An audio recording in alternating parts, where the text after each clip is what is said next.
Assalamualaikum warahmatullahi wabarakatuh. Kali ini saya akan menjelaskan susunan saraf otonom dan obat kolinergik. Sistem saraf otonom merupakan sistem saraf yang bekerja tanpa disadari, secara otomatis, dan tidak di bawah kehendak pusat.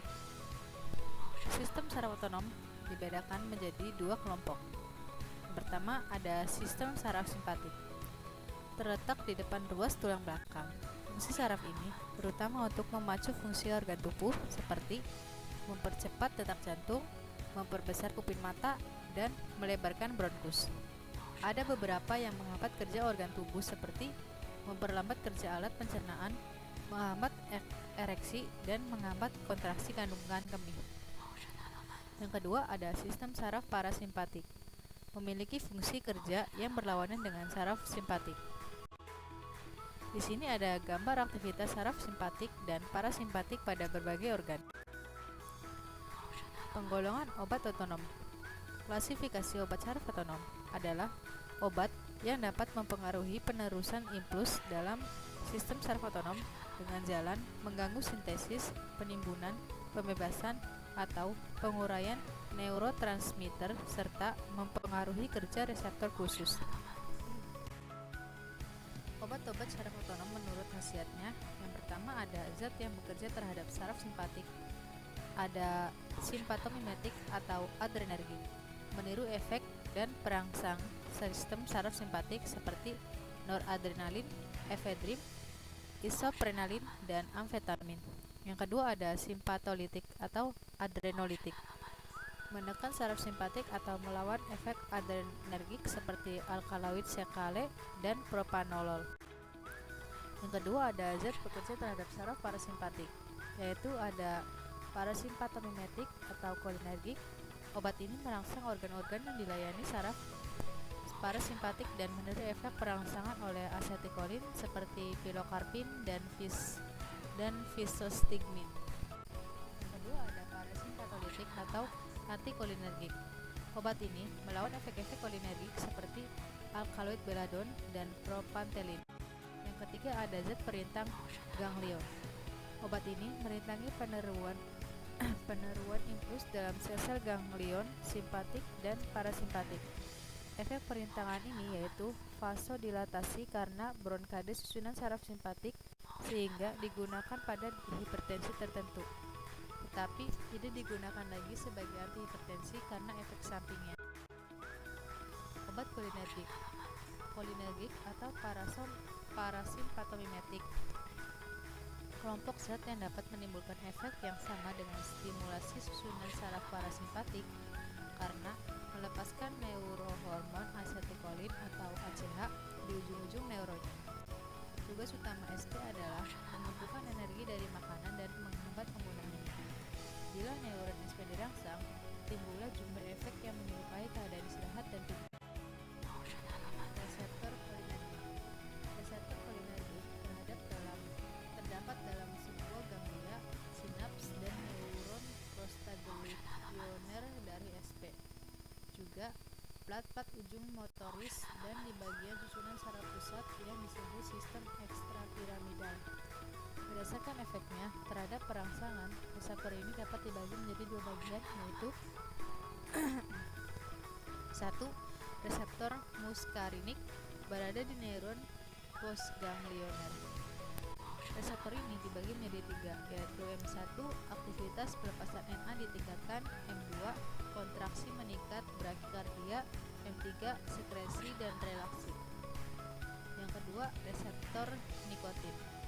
Terdapat di plat ujung mioneuron otot rangka dan di ganglion autonom atau simpatik dan parasimpatik. Stimulasi reseptor ini oleh kolinergik menimbulkan efek menyerupai efek adrenergik sehingga sifatnya berlawanan. Penggolongan obat kolinergik menurut cara kerjanya, yaitu ada yang bekerja secara langsung seperti karbakol, pilokarpin, muskarin, dan arenapolin. Obat ini bekerja langsung di saraf-saraf ujung dengan cara meningkatkan asetilkolin. Yang kedua ada bekerja tidak langsung. Zat-zat antikolinesterase seperti fisostigmin, neostigmin, dan pyridostigmin Obat-obat ini menghambat penguraian asetilkolin sementara. Yang ketiga ada golongan obat kolinergik ester kolin. Kolin yang terikat pada derivat asetil dengan sebuah ikatan ester. Ikatan ester pada asetilkolin dan obat-obat yang terkait dihidrolisa oleh enzim-enzim yang dikenal sebagai kolinesterase. Penggunaan kolinergik. Kolinergik dapat digunakan pada penyakit-penyakit 1. Glukoma. Pengobatan dapat dilakukan dengan 2 jenis obat tergantung penyebab gangguan, dengan kolinergik atau penyakit beta. Yang kedua ada myasthenia gravis. Myasthenia gravis adalah penyakit autoimun dengan gejala keletihan dan kelemahan, terutama otot muka, mata, dan mulut. Penyebabnya kekurangan asetilkolin relatif di otot lurik. Yang ketiga ada demensia Alzheimer. Berdasarkan penemuan kadar asetilkolin di otak berkurang pada demensia, sementara diperlukan zat penghambat kolinesterase untuk mencegah perombakan dan peningkatan kadar asetilkolin di otak. Yang keempat ada atonia atau keadaan kelemahan otot polos. Setelah pembedahan besar, terjadi peningkatan aktivitas saraf adrenergik. Akibatnya dapat berupa obstipasi dan sukar berkemih. Bahkan obstruksi akibat penurunan gerakan peristaltik. Keadaan ini dapat diatasi dengan kolinergik atau kolinergik dengan karbakol dan neostigmin. Efek samping kolinergik sama dengan efek dari stimulasi SP secara berlebihan, antara lain mual, muntah, diare, meningkatnya sekresi ludah, dahak, keringat koma, dan air mata, brakikardia, bronkonstriksi, serta depresi pernapasan. Penggolongan obat, indikasi, dosis, mekanisme, dan efek samping obat kolinergik. Yang pertama ada asetilkolin. Mekanismenya ialah menurunkan denyut jantung dan curah jantung, menurunkan tekanan darah. Pada saluran cerna, asetilkolin dapat meningkatkan sekresi saliva, memacu sekresi dan gerakan usus. Indikasinya menimbulkan miosis pada iris setelah pengangkatan lensa pada operasi katarak keratoplasti, iridektomi, dan obsekmen anterior yang lain. Kontraindikasi penggunaan obat asetilkolin guna menunjang tindakan operasi mata, akan tetapi tidak disarankan atau bahkan tidak diperkenankan sama sekali untuk digunakan oleh orang-orang yang sedang maupun pernah memiliki riwayat suatu penyakit.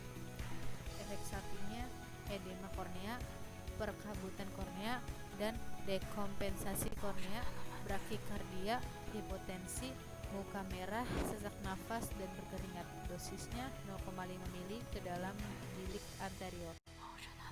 Yang kedua ada prostigmin atau dengan nama generik neostigmin. Mekanismenya senyawa amonium kuaterner ini untuk menghambat kolinesterase reversible sehingga memiliki khasiat muskarin agak kuat dan jauh melebihi efek nikotinnya yang sangat ringan. Indikasinya myasthenia gravis, pencegahan dan pengobatan dientensia sesudah operasi dan retensi kemih, kembalikan efek zat blok neuromuskulus non-depolarisasi. Efek sampingnya ada peredaran darah lebih ringan daripada pilokarpin. Guna melawan efek muskarin ini dapat diberikan atropin. Pada dosis berlebih dapat timbul kelemahan otot sehingga seolah-olah obat tidak efektif lagi. Kontraindikasi tidak boleh diberikan pada penderita obstruksi mekanik saluran cerna atau saluran kemih, peritonitis, atau peradangan pada lapisan tipis dinding dalam perut. Interaksi obat prostigmin akan berinteraksi jika diberikan bersamaan dengan obat neomisin, streptomisin, kanamisin, anestesi lokal dan umum, serta obat anti-aritmia. Yang ketiga ada piridostigmia. Nama generiknya dengan nama paten mestinon. Mekanisme menghambat kolinesterase lain yang digunakan untuk pengobatan jangka panjang myasthenia gravis. Indikasinya myasthenia gravis, efek samping mual, muntah, hipersalivasi, diare, kram abdomen. Interaksi obat jika digunakan dengan obat lain seperti derivat morfin dan barbituran. Dosisnya dewasa sehari 30-120 mg per hari, anak-anak 6-12 tahun sehari 60 mg, kurang dari 6 tahun sehari 30 mg.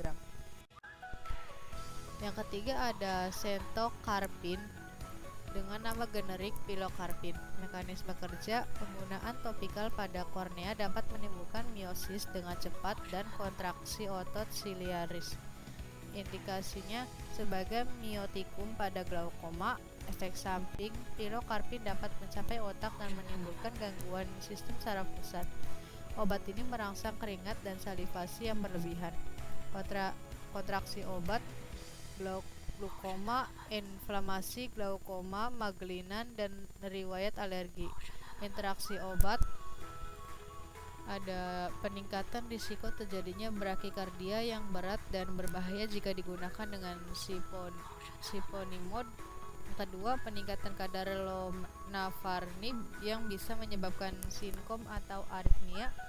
Yang ketiga, ada penurunan efek antikolinergik yang dimiliki oleh atropin atau ipratropium inhalasi.